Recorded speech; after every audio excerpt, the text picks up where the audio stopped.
Hello दोस्तों, आज हम देखने वाले हैं नारुतो शिपुडेन के एपिसोड नंबर 22 को। तो चलिए वीडियो को शुरू करते हैं।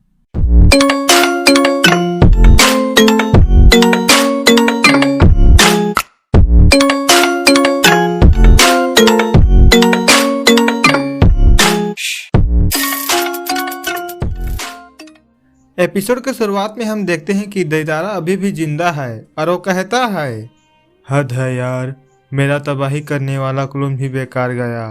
तब हमें पता चलता है कि जो ब्लास्ट हुआ वो देइदारा का एक क्लोन था। और तब देइदारा कहता है, मैंने अपना दोनों हाथ खो दिया, मुझे अपनी हाथ ढूंढना होगा और अंगूठी भी। इधर सासोरी के लाश के पास ब्लैक जेत्सु आता है। ब्लैक जेत्सु सासोरी की लाश को देखकर सोचता है, तो ये है सासोरी का असली रूप। और वहाँ पर टोबी भी आया हुआ होता है। ओबिटो ही टोबी है, ये सब हम जानते हैं दोस्तों। टोबी कहता है, मिल गया जेत्सु, मिल गया। वे दोनों सासोरी के रिंग को ढूंढ रहे थे। टोबी वो रिंग को निकालता है और कहता है, अब मैं भी अकात्सुकी का मेंबर बन सकता हूँ, अब तो एक की जगह खाली भी हो गई। तब ब्लैक जेत्सु कहता है, गधा, इतनी आसानी से तुझे जगह नहीं मिलेगी। तब टोबी के हाथ से अंगूठी नीचे गिर जाती है। इसके बाद वे दोनों वहां से चले जाते हैं। इधर बाकू दौड़ते हुए कहीं जा रहे होते हैं और सैंड विलेज के सभी लोग गारा का इंतजार कर रहे होते हैं। नारुतो और बाकी सब गारा को लेकर आ रहे होते हैं और वे देखते हैं कि गारा के स्वागत के लिए सभी लोग वहां पर आए हुए थे। तब कांकुरो कहता है, क्या कमाल का स्वागत है। और तब ली कहता है, कितने सारे लोग आए हुए हैं। जिस पर नेजी कहता है, आखिर वो काज़ेकागे जो है। वे सभी लोग बहुत खुश थे। और तब लॉर्ड बाकू गारा को कहते हैं, तुम सुरक्षित तो हो। गारा कहता है, सब इनकी बदौलत है। तो लॉर्ड बाकू नारुतो को शुक्रिया कहते हैं। तो नारुतो कहता है, नहीं, वो मैंने कुछ किया भी नहीं। और तब लॉर्ड बाकू कहते हैं, लॉर्ड काज़ेकागे सब आपका इंतजार कर रहे हैं। और वे सभी उन्हें रास्ता देते हैं। तब गारा कहता है, पहले लेडी चियो की आत्मा को शांति मिले, इसके लिए 2 मिनट का मौन रखते हैं। और तब लॉर्ड एबिजो कहते हैं, दीदी हम घर आ गए। और थोड़ी देर बाद कांकुरो नारुतो को कहता है, हाँ तुम अभी से जा रहे हो, थोड़ा और रुक जाओ जरा। टिमारी भी कहती है, हाँ कम से कम एक दिन आराम ही कर लो। जिस पर नारुतो कहता है, काश हम कर पाते। और तब साकुरा कहती है, हमें लेडी चियो को जल्द से जल्द रिपोर्ट देनी है। और तब ककाशी सेन से कहते हैं, वैसे भी जब अकात्सुकी सैंड में घुस गई तो हो सकता है वो लीप पर भी हमला करे। तो बाकू कहते हैं, पर आपकी हालत ठीक नहीं। जिस पर ककाशी सेन से कहते हैं, चिंता मत करो, मैं अपने साथियों पर भरोसा कर सकता हूँ। ठीक है, और हमने टाकामारू से भी रिपोर्ट भेजी थी, पर उसके अंदर उन 2 अकात्सुकी की कोई जानकारी नहीं थी।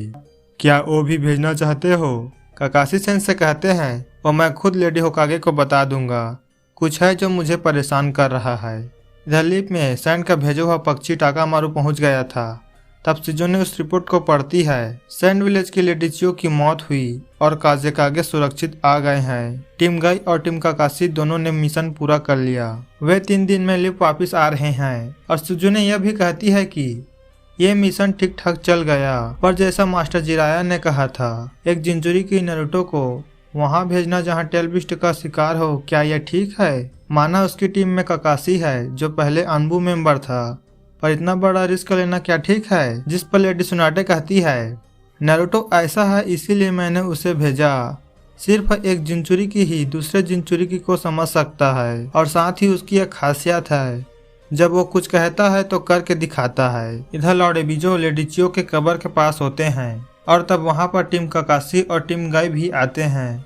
तब लॉर्ड एबिजो कहते हैं, उसने कहा था उसे कोई कब्र नहीं चाहिए, पर मुझे लगता है ये उसके लिए सही रहेगा। ऐसी जगह होनी ही चाहिए जहां सब उसकी याद कर सके। और वे सब आखिरी विदा करते हैं। इसके बाद वे सभी वहां से जाते हैं, पर साकुरा और नारुतो अभी भी वहीं पर खड़े होते हैं। तब ली कहता है, साकुरा, नारुतो, चलने का समय हो गया। और वे सब सैंड विलेज के बाहर आ जाते हैं, जहां नारुतो कहता है, मुझे लगता है ऐसी जगहों पर सब हाथ मिलाकर गुड बाय बोलते हैं, लेकिन मुझे ये सब करना नहीं आता, तो ऐसे ही बाय करते हैं। तब गारा अपना हाथ आगे बढ़ाता है और अपनी सैंड से नारुतो के हाथ को अपने हाथ से हाथ मिलाता है। इसके बाद वे वहां से निकल जाते हैं। गई सेंसे ककाशी सेंसे को पकड़ कर चल रहे होते हैं। तब टेंटेन कहती है, सेंसे आप तेज नहीं चल सकते? काकाशी सेंसे गई सेंसे से माफी मांगते हैं और कहते हैं उस नए शारिंगान के बाद अब मेरा पूरा शरीर टूट गया है। और तब गई सेंसे काकाशी सेंसे को अपने पीठ पर उठा लेते हैं, जिसे देखकर नारुतो कहता है कितना अजीब लग रहा है। साकुरा कहती है बड़े लोग घोड़ा घोड़ा खेल रहे हैं, कितना भद्दा है।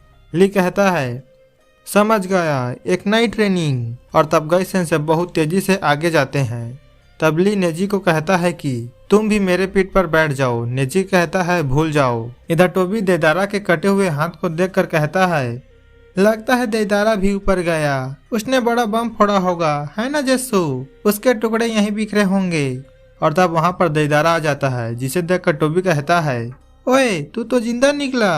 तब जेस्सू पूछता है कि जिंचुरी की कहाँ है, जिस पर देदारा कहता है मैंने तो अपना काम पूरा कर लिया। टोबी कहता है तू तो खुद ही बड़ी मुश्किल से बच पाया देदारा, ऐसा लग रहा जैसे कोई भिखारी हो। देदारा कहता है टोबी अपनी हद में रह, वरना तुझे पता नहीं चलेगा कि तू कब मर गया। टोबी कहता है कैसे मारोगे? अपने उस धमाकों से। तब देदारा अपने पैर से टोबी का गला दबाता है और कहता है गला दबा के मारूंगा। इधर सैंड विलेज में डांजो कहता है मैंने इंतजाम कर दिया है, तो जल्द ही टीम काकाशी का हिस्सा होगा। तो नारुतो उज़ुमाकी का उम्र का तो है ही, और साथ ही अपनी जनरेशन का सबसे ताकतवर भी है विलेज में, और उससे भी ज़्यादा तो पेंटिंग में माहिर है। मिशन के पूरा होने तक तेरा नाम साई होगा। हम देखते हैं कि वो साई होता है। और तब डांजो कहता है और मेरे सामने इस नकली मुस्कुराहट की कोई ज़रूरत नहीं। साई कहता है मुझे माफ़ करना, मैंने एक किताब में पढ़ा था दूसरों को खुश करने के लिए मुस्कुराना चाहिए। मैं प्रैक्टिस कर रहा हूँ, पर फेशियल एक्सप्रेशन बनाना काफ़ी मुश्किल काम है। और इसी के साथ यह एपिसोड समाप्त होता है। तो मिलते हैं अगली वीडियो में, तब तक के लिए बाय बाय।